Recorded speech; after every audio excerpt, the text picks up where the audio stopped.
Hey everyone, and welcome back to another explainer. I'm super excited you're here today because we're going to be dissecting a really common, honestly, kind of sneaky logical trap that manages to trip up even the best of us. Have you ever been in a disagreement and felt totally backed into a corner?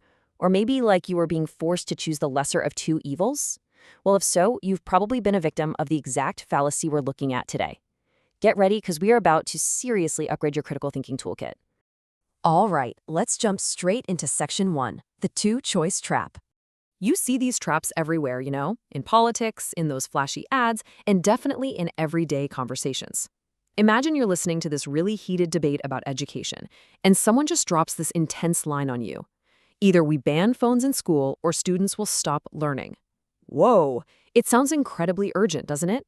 The language is extreme, it's totally polarizing, and it paints this rigid black and white picture of the world. It's literally designed to make you panic and instantly agree with the ban. But I want us to pause for just a second. Are those really the only two choices? Do we truly only have these absolute extremes? A total ban on one hand or a complete academic collapse on the other? Reality is rarely that limited.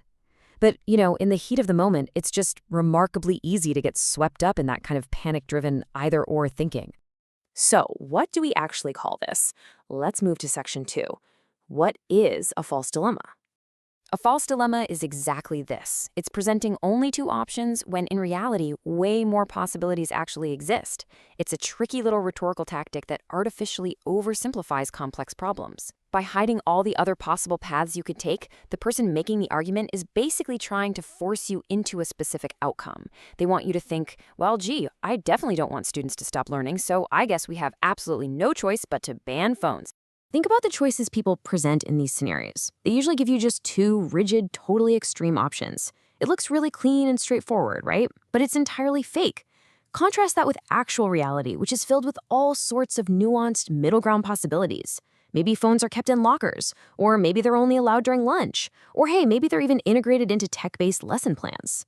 Falling for the false dilemma weakens our debates because it makes us completely ignore all those better, far more practical ideas that are sitting right there in the middle.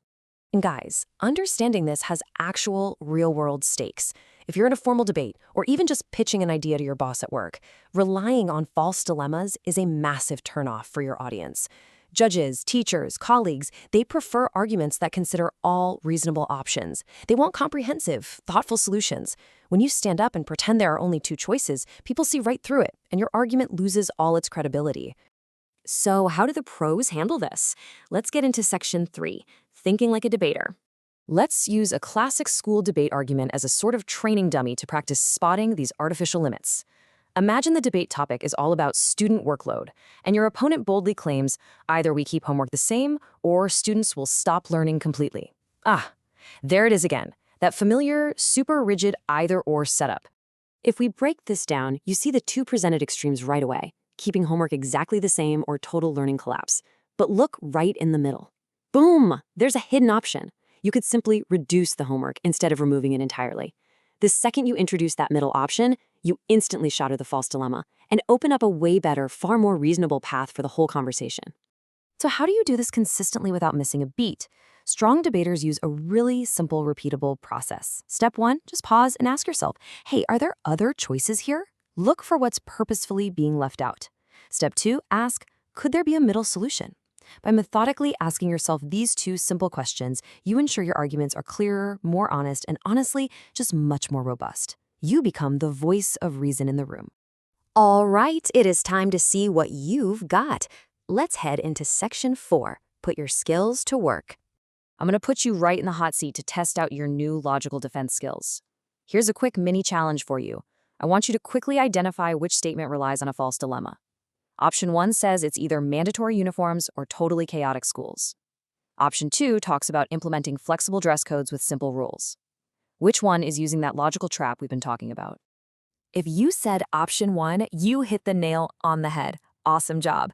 Option 1 artificially limits the discussion to only two dramatic choices, uniforms or total utter chaos. It completely shuts down any healthy discussion, whereas option 2 actually reflects a realistic, nuanced middle ground. Okay, let's keep this momentum going with a rapid-fire quiz to really cement what we've learned today.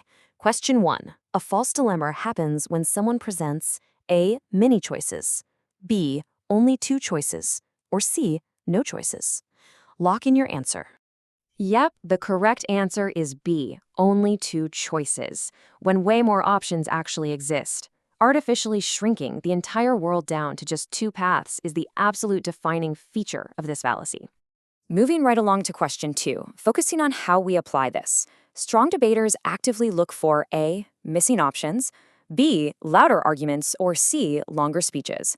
Think back to that toolkit we just built. And the answer is A, missing options. Huge congratulations on passing. Today, you learned how to systematically recognize when arguments try to hide perfectly valid choices from you.